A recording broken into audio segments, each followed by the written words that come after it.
This is a review of a trade paperback book I read in the library, and this was the X-Men issues 1 to 7 by Jim Lee when the X-Men expanded, and especially this was like the 6-7 million copies sold issue of X-Men. And the first 3 issues were Magneto as the villain, the Acolytes were introduced, and 4 to 7 was a storyline that introduced Omega Red and Team X, which was Wolverine, Sabretooth, and Maverick was introduced. And they had that Team X costume even as a Wolverine 5-inch Toy Biz action figure way back in the day. And I think it was even shown in the 90s cartoon X-Men, the Team X idea. So I'm looking and reading these 7 issues, which I have not read since the 1990s. And you know, it's funny when you look back on things that you wonder, is it as enjoyable as when you grew up reading it? And I had read this X-Men volume 1 to 7 after I had read the Dark Phoenix saga, which was John Byrne and Chris Claremont. And you know, one thing is, at one end of the scale, I can tell why Jim Lee was a superstar artist. The level of detail he puts in a page and a panel is extraordinary. Especially like the little technical gadgets, backgrounds, everything in the image. He puts a lot of detail in it. But when I look back on it, I have to be honest with you. A lot of it reads, in terms of the story flow of the page, a lot of it reads disjointed. You know, if you didn't have the Chris Claremont text, or the text later on by other writers, issues 4 to 7 who took over, if you didn't have the text to connect the pieces, you wouldn't know what was going on in the page. Like, you'll see like a splash image of a very detailed character, and then the follow-up panels, the transitions, it doesn't flow naturally. It seems very like pasted together. And when I was reading the John Byrne drawn art of the Dark Phoenix saga of John Byrne in his prime, the flow of the page, the narrative is so much smoother, is so much better. You could tell, if you look at and read both volumes, you could see what is going on better. The clarity, the detail, the story flow. John Byrne is better at telling a story, page-wise, composition, the transitions, the flow, than Jim Lee. And I never would have noticed this back then. Back then I didn't notice it when I was younger. That the Jim Lee stuff, again, detailed, extraordinary. You know why he stands out and is a spectacular artist. But in terms of storytelling, in terms of the flow of the page, it's not as good as John Byrne. It's not as good as some of the other artists back in the day. And that's not me being, that's just me being real with you. How I feel about it when I view it. It's an enjoyable read, but I can tell, maybe being older, that the panel composition, the flow of the story, there are many instances when you don't know what's going on if the text doesn't tell you.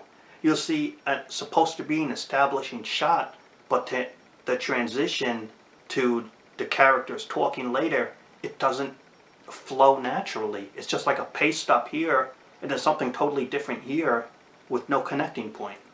That's what I'm talking about. And some of it's good, but I'm just saying overall, big picture, while extremely detailed and really good, it's not the best in the world. That's what I feel in terms of the composition.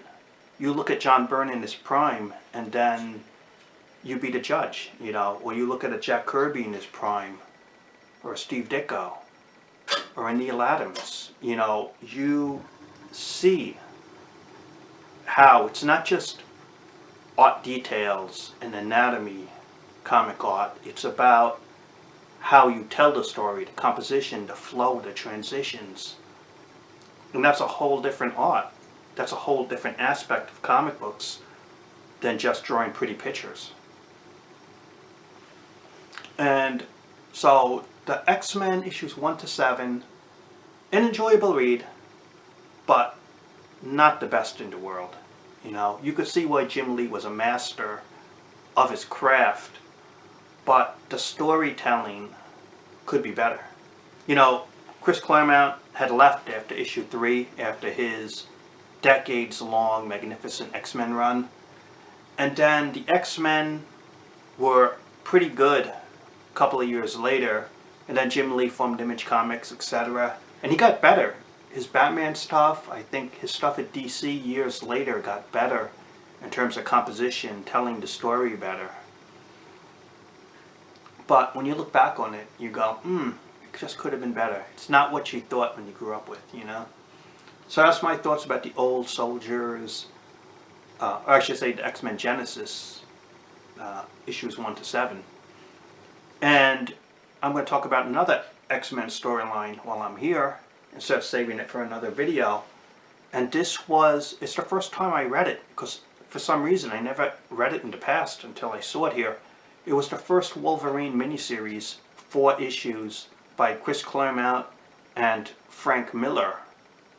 And they had the 2 X-Men issue follow-up with a Paul Smith art to the Wolverine story in this miniseries. And it's Wolverine in Japan, Frank Miller doing the art.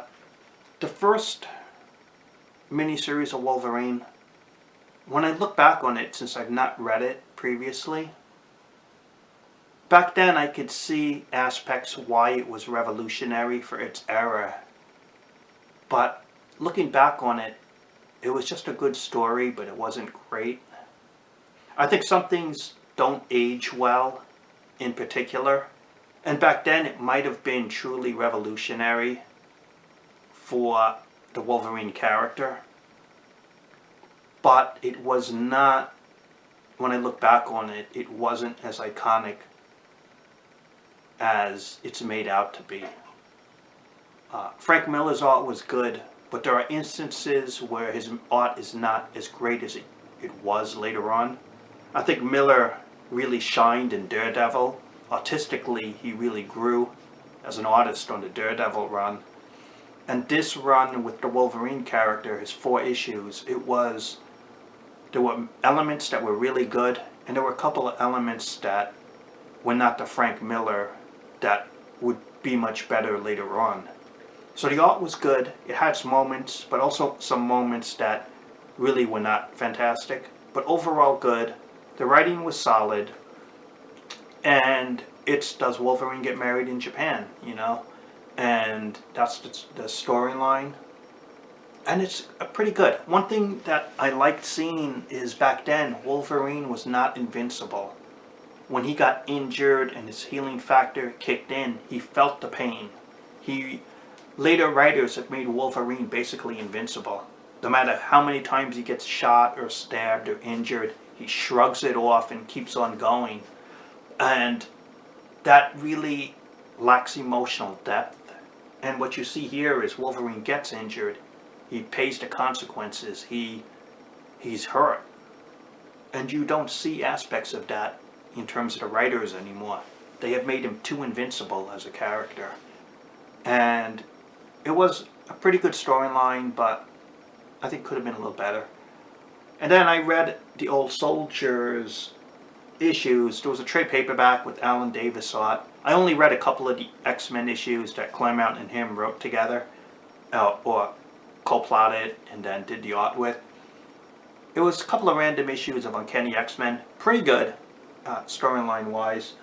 Again, you could see why Chris Claremont really held this X-Men universe together. He was really, you could say, the godfather of creating this franchise that later on became so popular, you know? And I think I'm going to have a little X-Men talk in my next video about thoughts after him, etc., in the books now. So that's my review on these trade paperbacks, stuff I've been reading at the library. Let me know what you think, subscribe, and talk to you later.